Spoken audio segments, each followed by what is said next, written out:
আরও গল্প চ্যানেলে আপনাদের আবার স্বাগত জানাই। আপনারা শুনছেন সুচিত্রা ভট্টাচার্যের লেখা গল্প মারণ বাতাস।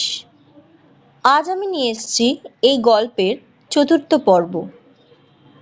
শুরু করছি মারণ বাতাস গল্পের চতুর্থ এবং অন্তিম পর্ব। অভিরূপ দরজা খুলে চমকে গেল। আপনি আবার? নিতিন ভারী গলায় বলল, বলেছিলাম তো দরকার হলে আবার আসতে পারি। বলুন কি দরকার?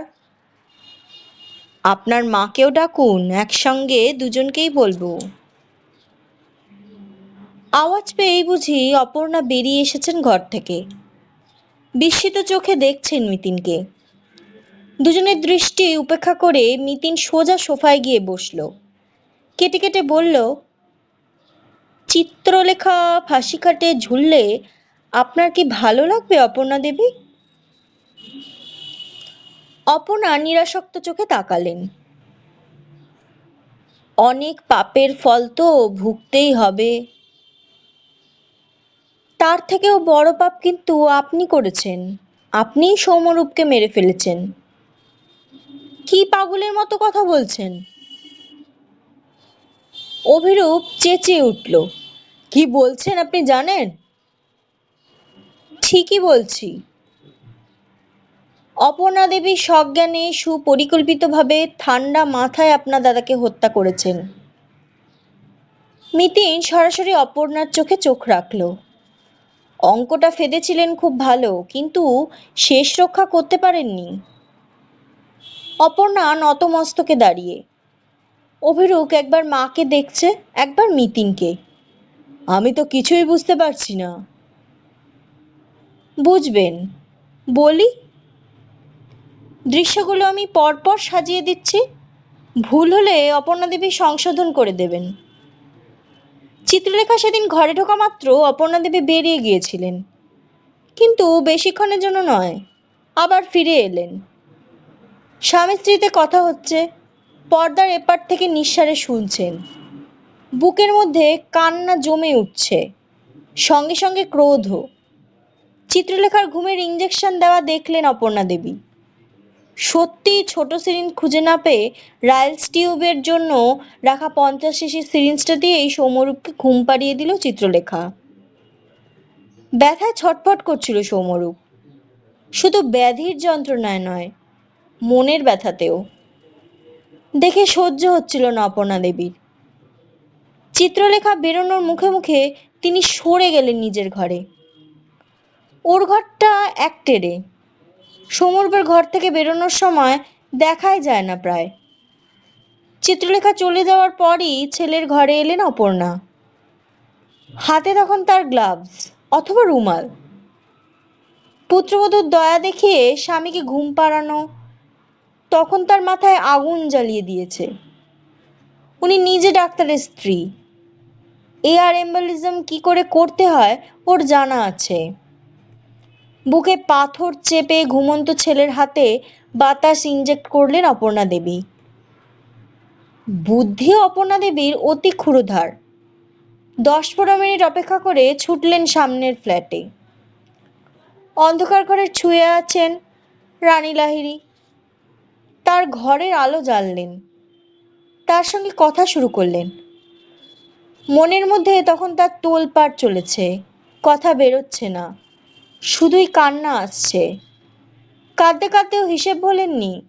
ঠিক 10টা বাজার মিনিট কয়েক আগে অন্নদাকে পান কিনতে পাঠিয়ে দিলেন। ঠিক 10টার বাজার পর ঘন্টা বাজা শুরু হলো।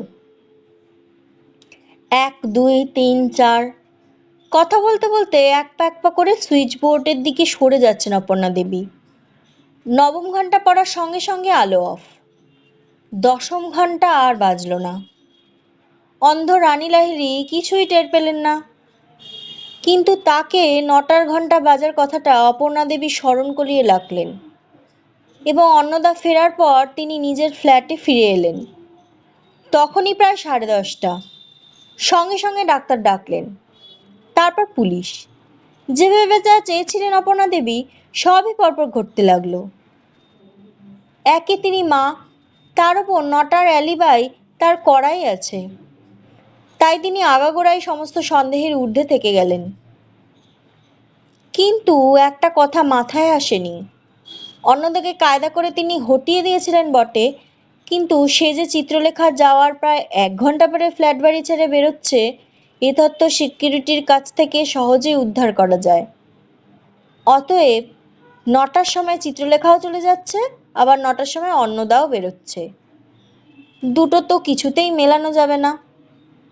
তাছাড়া যিনি ছেলের জন্য এত কনসার্নড, তিনি ছেলেকে ভেজিটেবল স্টু দিচ্ছিলেন না চিকেন স্টু, তাও ঠিক ঠিক মাথায় রাখতে পারেননি, কারণ তিনি তো ছেলেকে সেদিন খাবারই দেননি। তার আগেই মিতিন একটু থামলো। একটানা কথা বলে হাঁপিয়ে গেছে, দম নিল খানিক, তারপর বলল, চিত্রলেখার ওপর আপনার এত আক্রোশ অপর্ণা দেবী? নিরীহ মেয়েটাকে এভাবে ফাঁসাতে চাইছিলেন? সহসা অপর্ণার চোখ মুখ বদলে গেছে। বিকৃত গলায় চিৎকার করে উঠলেন, যা করেছি বেশ করেছি, আমার ছেলের ভালোর জন্য করেছি। দগ্ধে দগ্ধে মরার হাত থেকে ওকে মুক্তি দিয়েছি আমি। যে ওকে এত কষ্ট দিয়েছে তাকেই বা আমি ছাড়বো কেন? চিৎকার ক্রমশ কান্নায় বদলে যাচ্ছে। বুক ফাটা কান্নায় ডুকরে ডুকরে উঠছেন অপর্ণা। গোটা ফ্ল্যাট মথিত হচ্ছে হাহাকারে। মিতেনের বুকটাও মুচড়ে মুচড়ে উঠছিল। আহারে, একজন মা কত যন্ত্রণা পেলে তবেই না এভাবে সন্তানকে। পুত্র স্নেহ এত তীব্র হয়? মিতিন এখন কি করবে? নিঃশব্দে চলে যাবে এখান থেকে? না, তা হয় না, চিত্রলেখাকেও তো বাঁচাতে হবে।